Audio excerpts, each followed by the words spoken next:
Қайырлы күн, қалайсыздар? Бүгінгі біздің өтетін тақырыбымыз ол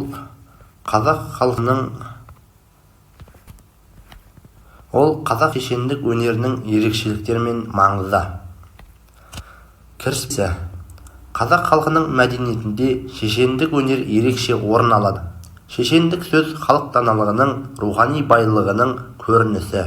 Ол ел арасында бірлік пен әділдікке үндейтін өнер түрі. Шешендік өнердің тарихы.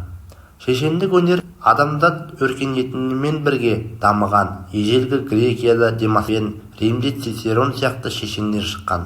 Қазақ даласында шешендік дәстүр билер дәуірінде кемеліне жетті. Яғни біз оны қалай түсінеміз? Шешендік өнер тек қана қазақ даласында болмаған. Ол әлемнің түкпір-түкпірінде әрбір ежелгі өркениеттерді жаратқан және таратқан мемлекетте, тарихы тереңде жатқан мемлекеттердің де пайда болған. Және де содан бастау алып, кеңінен халық арасына тарағандығын біз түсіне аламыз. Мысалға айтатын болсақ, қазақ халқының сөздің түбі бір, түп атасы майқы би деген секілді ежелгі майқы биден бастап алады деп ойлаймыз. Я болмаса Жиренше шешенді, Әжінбек ханның тұсындағы Жиренше шешенді мысалға келтіре аламыз. Ол тұстарда қазақ халқының шешендік өнері бастау алғандығын айқын бір көрінісі бола алады. Қазақ шешендік өнер дәстүрі. Қазақ шешендік өнерінің ерекшелігі оның ауызша таралуы және қазақ халқының даналығын негізделуі. Би шешендердің тарихын, салт дәстүрін сөз арқылы жеткізген. Кезінде қазақ халқын зерттеуші орыс ғалымы Раловтың мынандай бір сөз бар екен. Қазақ даласында біздің жазып жүрген қағазымыз кәдімгі ақ парақ, я болмаса басқалай қағаз. Соны кездестіру мүмкін емес. Кездестірсек тек қана біреудің біреуге жазып жіберген, арнайлап жазған хатын ғана кездестіре аламыз. Қазақ даласында тек ауызша сөйлесу кеңінен дамыған халық деп жазып кеткен екен. Осының негізінде біз қазақ халқының халық ауыз әдебиеті ерекше дамығандығын, соның нәтижесінде ежелгі жыр дастандар, шешендік сөздер, салт дәстүріміз, түрлі оқиғалар біздің заманымызға дейін, яғни біздің заманымызға емес, 19-20 ғасырға дейін сол халық ауыз әдебиетінің негізінде ғана жеткендігін айқын бір көрінісі болып табылады. Үш би қазақ шешендігінің шыңы. Яғни қазақтың үш биі бар. Олар ұлы жүздің Төл биі, орта жүздің Қазыбек биі, кіші жүздің Әйтеке биі. Төл бидің әділдігі мен танылғандығы және де оның қазақ халқыда қадақ би шеше болмағандығын, оны көрші мемлекет Қоқан, Хиуа сынды хандарға хандықтарға дейін билік айтқандығын тарихта көре аламыз. Ал Қазыбек бидің батыл сөзімен ерекшеленгеніне мысал келтіретін болсақ, ол 13 жасында жоңғар қонтайшысының алдына барып тат айтып, қазақ халқының сол кездегі басына түскен ауыртпашылықтан құтқарып, барымталанып кеткен жылқыны, мал-мүлікті және тұтқынға түскен ұл мен қызды құтқарып алғандығы ерекше айқын дәлел болып табылады. Әйтеке бидің ақылы мен шешендігі үйлестірілген тұлға екендігі, ол кезіндегі Тәуке ханның тұсында жеті жарғыны құруға үлкен көмек бергендігі және Әйтеке бидің айыр тілді Әйтеке деген сынды лақап аты халық арасында кеңінен таралғандығы осының бір үлкен дәлелі деп білеміз. Енді бір сұрақ қойып көрейік оқушылар сендерге. Қазақтың тағы қандай би шешендерін білсіңдер?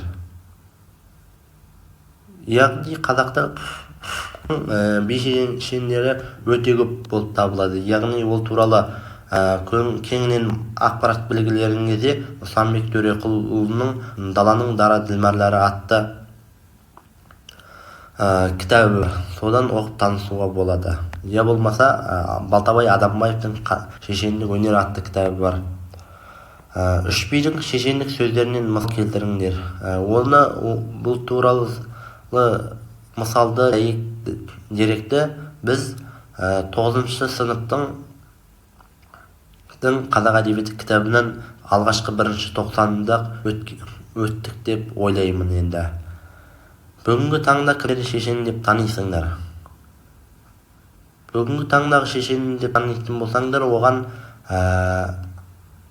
қазіргі таңдағы билік басындағы мінберден сөз сөйлеп жүрген билік өкілдерін айта аламыз. Я болмаса ғалым, академик ұстаздарымызды айта аламыз. Және де күрделік ортада сөз сөйлеп, халықты өз сөзіне иландыра білген адамдарды шешен деп айта алады екенбіз. Сендерге шешендік өнер керек пе? Бұған енді әркім өзінің таңдауы, мамандығы, бейімі бар. Сол себептен оны қазір ойланып айтсаңдар да болады, я болмаса ойланып кейіннен жауап берсектер де болады. Шешеннің қасиеттері мен сөйлеу мәдениеті. Шешеннің қасиеттері мен сөйлеу мәдениеті нағыз шешен ой терең, сөзі анық, мінезі байсалды адам. Шешен адам тыңдаушының жүрегіне жол таба білуі керек. Яғни біз шешен деп адамдарды қалай түсінеміз? Қазіргі таңда депутаттар, я болмаса сайлауға түсетін белгілі бір адамдар халық арасын аралап өзіне дауыс беру үшін үгіт насихат жүргізеді. Сол кезде халықтың арасында кіріп, олардың жүрегін жол таба білетін болса, сөзі жүйелі болатын болса, ол адамдарды шешен деп айта аламыз. Өйткені ол өзіне дауыс бергізу үшін халықтың жүрегінен орын алып, солар үшін бар күшін салатындығын айқын дәлелдеп көрсететіндігін осы арқылы қазіргі таңдағы қоғамда көре аламыз. Қазіргі шешендік өнер, бүгінгі таңда шешендік өнер әр саланың өкілдері қажет. Яғни мұғалім, заңгер, саясаткер бәрі де сөзбен әсер ету меңгеруі тиіс. Яғни мұғалім шешен болмаса, ол алдындағы оқушыларды ол қалай қарата алады?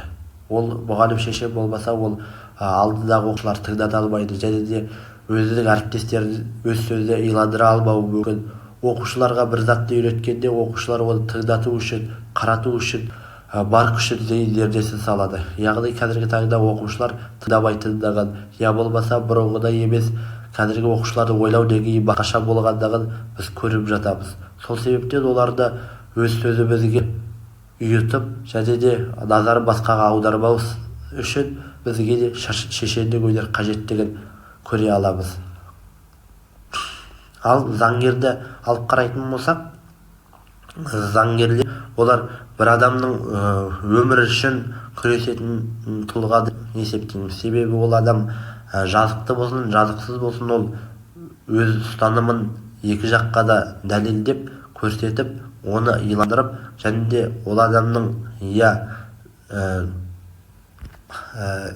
қылмыстық істе таза екендігін дәлелдеу үшін ол бар күші салып, жоғарыдағы билік, сот өкілдерін және де куәгерлерді де иландыру қажет болып саналады. Осы тұрғыдан ол иландырып та қоймай, адамның өмірін өзгертуге де үлкен септігін тигізетін бір маман өкіл деп есептейміз.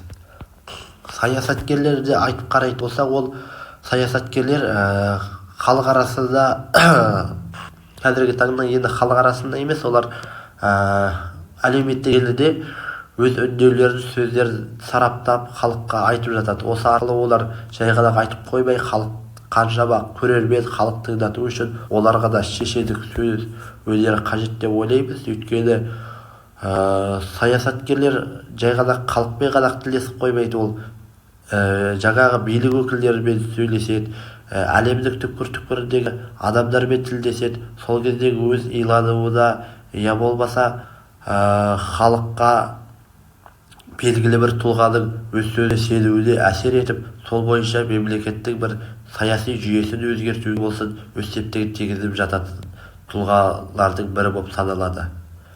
Оқушылар, сендердің ойларынша тағы қандай мамандықтарға шешендік өнер қажет деп ойлайсыңдар? Егер қажет болып жатады, қажет деп есептесеңдер, астындағы пікір жазу бөліміне қалдырып кетсеңдер болады. Қазақ шешендігіне қатысты мақал мәтелдер.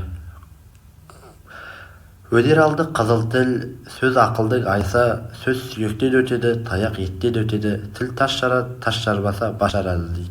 Қазақ халқында сөзге қатысты, шешендік өнерге қатысты мақал-мәтелдер көп екендігін біз білеміз. Және де осы мақал-мәтелдерде кішкентай ғана бір үзінділерді алдыға әкеп қойып отырмыз.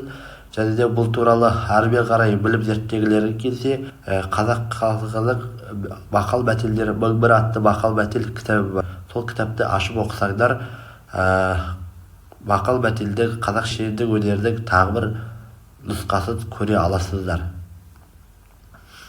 Ал сіздер болса қандай шешендік өнерге қатысты, я болмаса басқа тақырыпқа қатысты мақал-мәтелдер білесіңдер. Осы тұрғыдан да ойларыңызды орта салып пікір бөліміне жазып отырсаңыздар болады, оқушылар. Қорытындылай келе айтатын болсақ, шешендік өнер қазақ халқының рухани байлығының айнасы, ол ұлттық мәдениеттің, тілі мен құрметтеудің белгісі.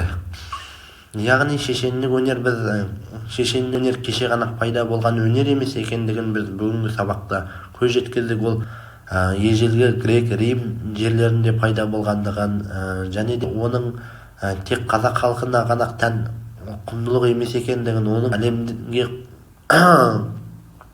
әлемге ортақ құндылық екендігін анық байқаймыз. Және де қазақ халқының шешендік өнерін басып алатын майқа билерден басталатындығын көреміз. Және де қазіргі таңда да шешендік өнері ол тек бейли шешендердің ғана қолданатын сөз емес, ол тек қана бұрынғы заманда қалып қойған жоқ, ол бүгінгі заманда да сізбен біз өмір сүріп жүрген қоғамда да шешендік өнер бар екендігін бүгінгі сабақта біз айқын көрдік деп есептей аламыз. Және де оны сізбен қоғамда емес, мектепте де көріп жүреміз. Телевизордағы шығып жатқан журналистерден, я болмаса саясаткер депутаттардың сөйлеген сөзінен де байқап аңғаратынымыз анық. Сонымен біздің бүгінгі сабағымыз тәмам. Қош сау болыңдар оқушылар.